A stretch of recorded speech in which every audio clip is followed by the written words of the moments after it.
मैं ज्योतिर्विद डॉक्टर गजेंद्राचार्य, प्रकाशक विशाल ज्योतिष कार्यालय 2030/3 बोध गया मठ बैजनाथा कमच्छा वाराणसी से यूट्यूब चैनल के माध्यम से अपने सभी सब्सक्राइबर लोग के लिए तथा संपूर्ण देशवासियों के लिए अपनी 25 रचनाओं में यह स्वर्णिम रचना बृहद ज्योतिष रहस्य है, जो कि 5151 पृष्ठों में 5005 कुंडलियों से युक्त शुद्ध हिंदी भाषा में 5 खंडों में विभक्त है।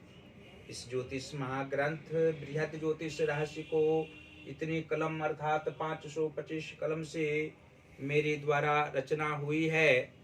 आज आप लोगों को जन्म कुंडली के सप्तम भाव में सूर्य और केतु ग्रह को बैठने का फल स्पष्ट शब्दों में दर्शाने जा रहा हूँ।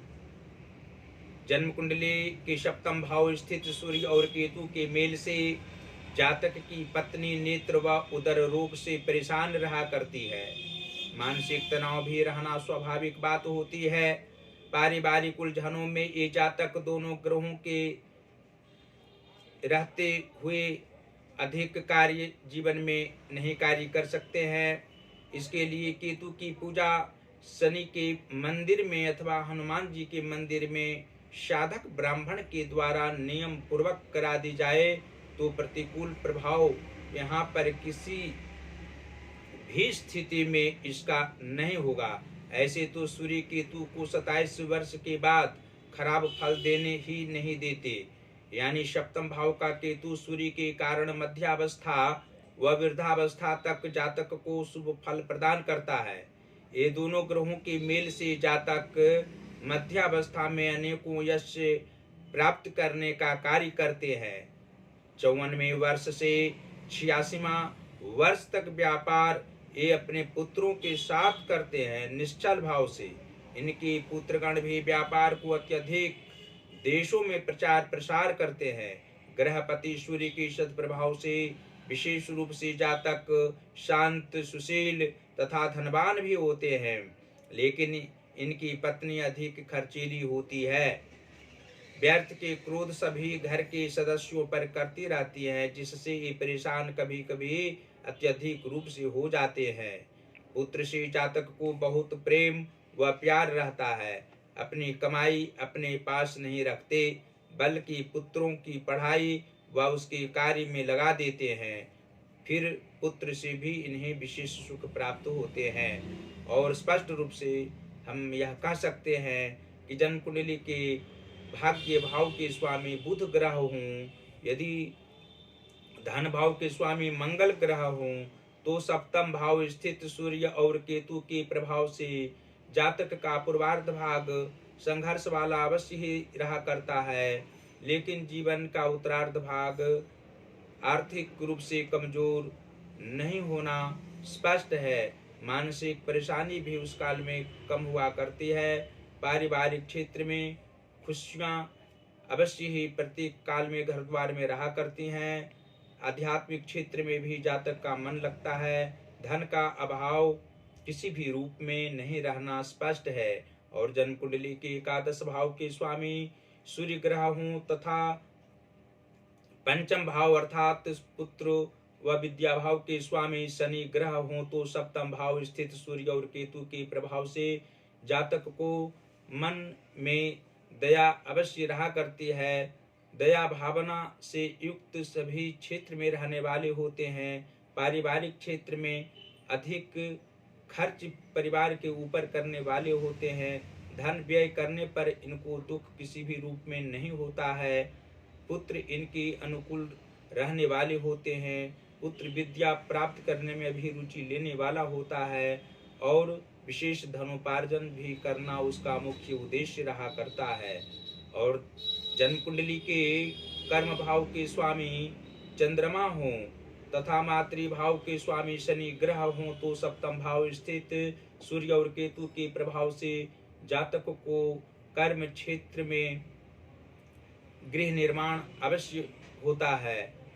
गृह निर्माण करने के साथ साथ जातक को उन्नतिशील जीवन कर्म क्षेत्र में रहा करता है, सहयोगी जनों से प्रेम रहा करता है और आत्मिक सुख भी जीवन के मध्य काल के उपरांत जातक को प्राप्त होना स्पष्ट है। वृद्धावस्था में कर्म क्षेत्र में ही जातक निवास करते हैं। माता का सुख इन्हें अवश्य प्राप्त होता है और धन धान्य का अभाव इनकी माता को मुख्य रूप से नहीं रहा करती है। अंत में यह आप लोग जान सकते हैं कि जन्म कुंडली के 6वें या 8वें भाव के स्वामी गुरु बृहस्पति हों या बुध ग्रह हों तथा द्वादश भाव के स्वामी बुध ग्रह अर्थात मिथुन राशि का भाव हो, अष्टम भाव कन्या राशि का हो, तो निश्चित रूप से सूर्य और केतु जो सप्तम भाव में स्थित होते हैं, जातक को इनके द्वारा आत्मिक सुख 36वें वर्ष से 42वें वर्ष के मध्य में विशेष रूप से होता है। वृद्धावस्था में भी आत्मिक सुख आध्यात्मिक क्षेत्र में प्राप्त करते हैं। परिवार इनके गुणों का सम्मान करने वाले होते हैं। और फिर अंत में यह आप लोग जान सकते हैं कि जन्म कुंडली के नीच भावों में यदि उच्च ग्रह बैठे हों तथा उच्च भावों में पाप ग्रह बैठे हों तो सप्तम भाव स्थित सूर्य और केतु के प्रभाव से जातक को अच्छे मित्र की प्राप्ति नहीं होती है। मित्र से सुख किसी भी रूप में प्राप्त नहीं होता है। धन धान्य का अभाव रहता है।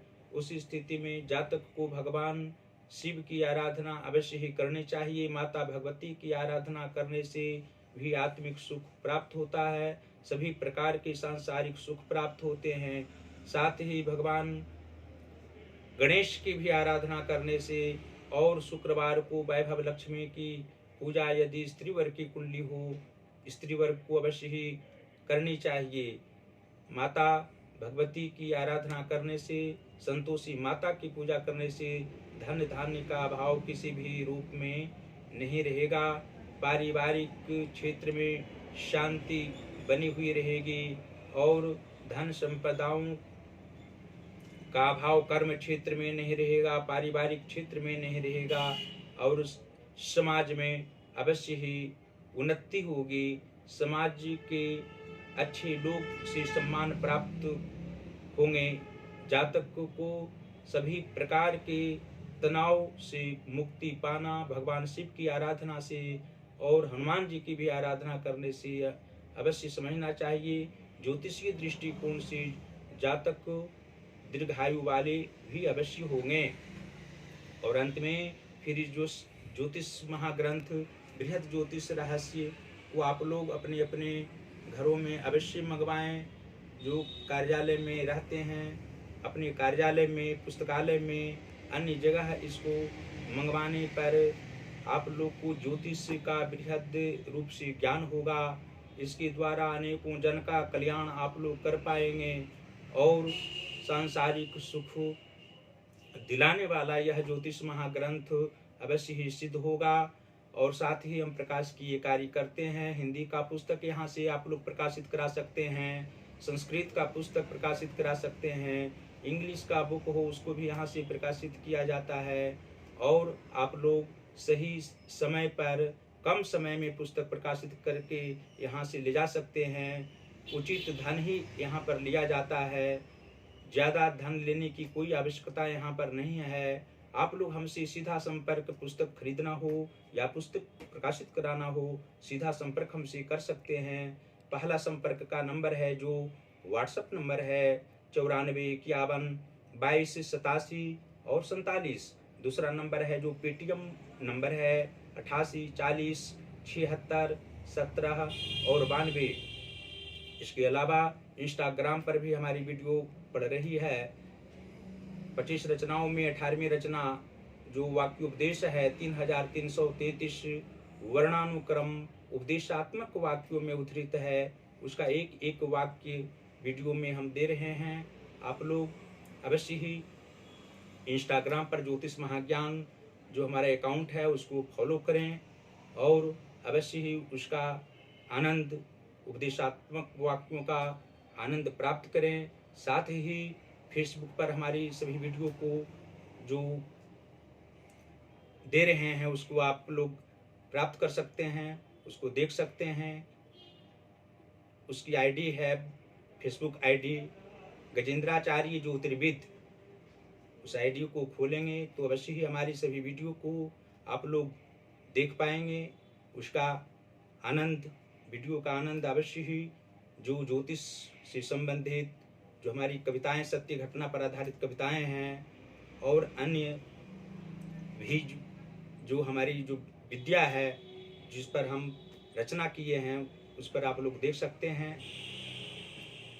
जो हमारा ज्योतिष महाज्ञान चैनल है उसको अवश्य ही सब्सक्राइब करें, घंटे का बटन भी दबाएं और हमारी इस वीडियो को शेयर भी करना कदापि न भूलें। भगवान शिव, देवादिदेव महादेव श्री काशी विश्वनाथ जी की असीम कृपा आप लोगों पर बरसती रहेगी। माता भगवती अन्नपूर्णा की भी कृपा सदैव रहा करेगी। आप लोग सदैव स्वस्थ रहेंगे, प्रसन्न रहेंगे और अपने परिवार गण के साथ प्रसन्नता पूर्वक जीवन यापन करते रहेंगे। धन्यवाद।